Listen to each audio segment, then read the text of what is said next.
Vaporwave and Super Smash Bros., a combination we all didn't know we needed so much. With so much of the Vaporwave community finding excitement and passion in aesthetics and the visual element, artist and designer Justin Wharton decided to take his love for Nintendo's classic fighting championship, Super Smash Bros., and fuse it with the fundamentals of Vaporwave. Can one make art without using other people's property? It's a question asked by many in the Vaporwave community these days.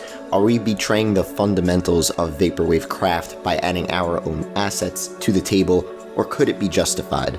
Today, you and I are going to venture down a virtual exhibit, a museum of artwork Justin has created over the years, blending the world of Vaporwave into the Smash scene. We're going to learn his story and just how all of this came to be. Sit tight, get cozy, and join us on this brilliant ride of two worlds colliding. If this is your first time here and you love Vaporwave or just exploring fascinating music in general, make sure you hit that subscribe button, turn all notifications on, hit the like button.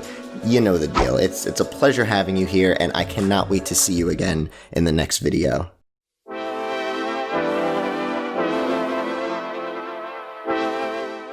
Justin Wharton, before developing himself into the artist and figure he is today in the Smash scene, was a portrait painter before all of this. He didn't believe in emotions in painting until he discovered Vaporwave and found how he could introduce the over-exaggerated themes of the genre and art style into his work. Back then, he recalls just completely being in a different mindset as an artist, and Vaporwave slowly became an outlet for him to escape the sort of realism portraits that could take up to 8 or 9 hours to complete. Vaporwave-inspired assets allowed him to do fun, off-the-wall, and complete pieces of work in a way shorter time span. He was able to escape a style he eventually found mundane by introducing weird and wacky elements to his canvases. Justin then decided, why not blend the two things I love, Vaporwave and Super Smash Bros., all into a world of its own? This was all happening around 2016, and although nothing was really hitting in regards to numbers and circulation for his work,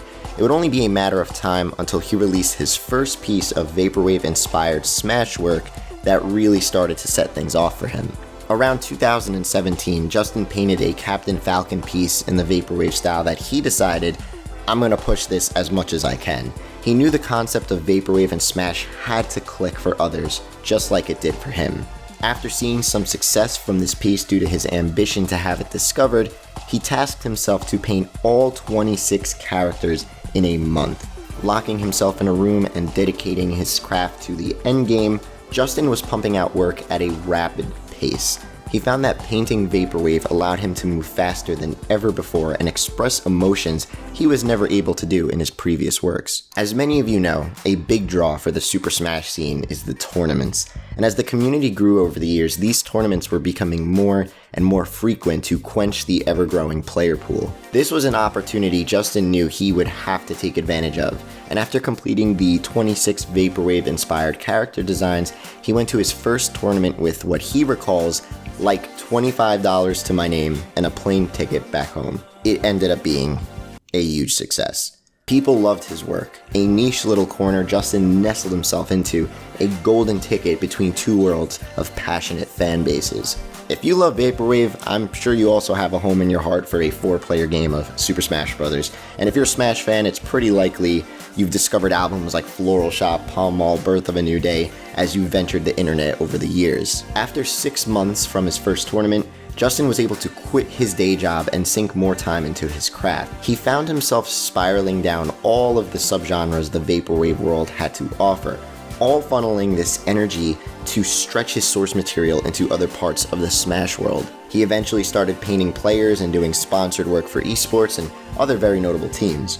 After about 3 years of this, Justin finally finished the entirety of the Smash roster and decided that he wanted to compose everything into a book as a love letter to the Smash community for supporting him and letting him do what he loves for a living. This was also a concrete way for Justin to move on to new, more sort of personal and non-fan art projects with a clean conscience.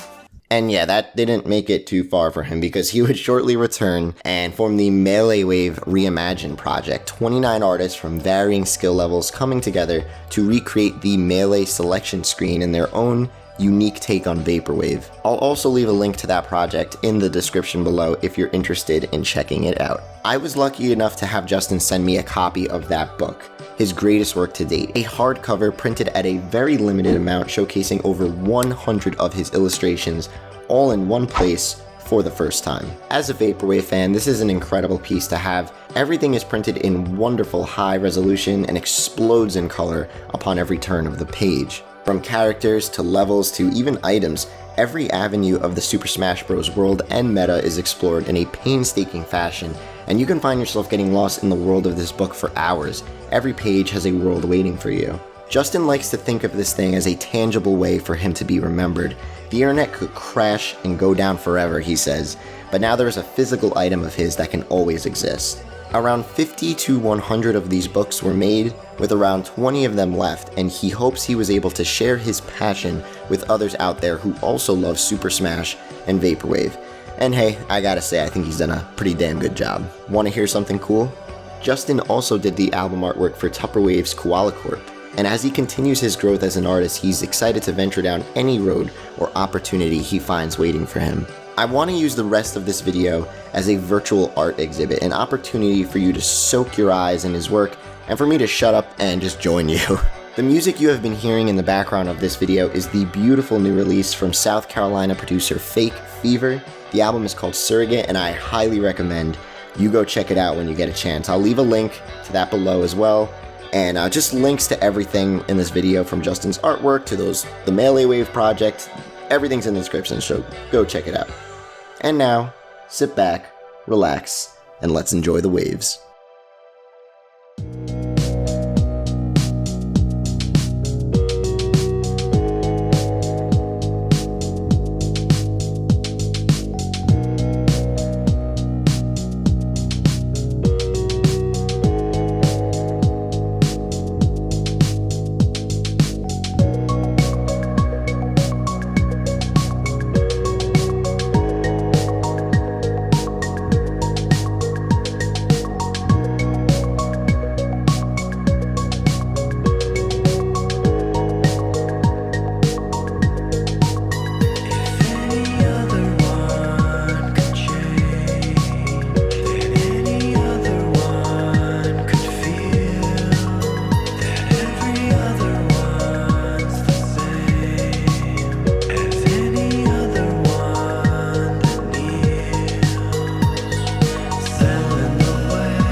What are some other worlds you'd love to see get explored in a Vaporwave sort of art style? Let Justin and I know in the comments below. And yeah, just a huge shout out to Justin for sending me this incredible book. I will take amazing care of this thing. Wonderful work, and it is an honor to be able to hold this in my collection. I also invite you to check out my Patreon page if you want to gain access to some really cool rewards and exclusive benefits. We got an exclusive Discord server over there called Club Chennington, and I cannot wait to have you as a member and join us. So it all helps out the channel, really goes a long way, and I cannot thank everyone enough who has already joined. Until next time, thanks again for watching, and we will definitely talk soon.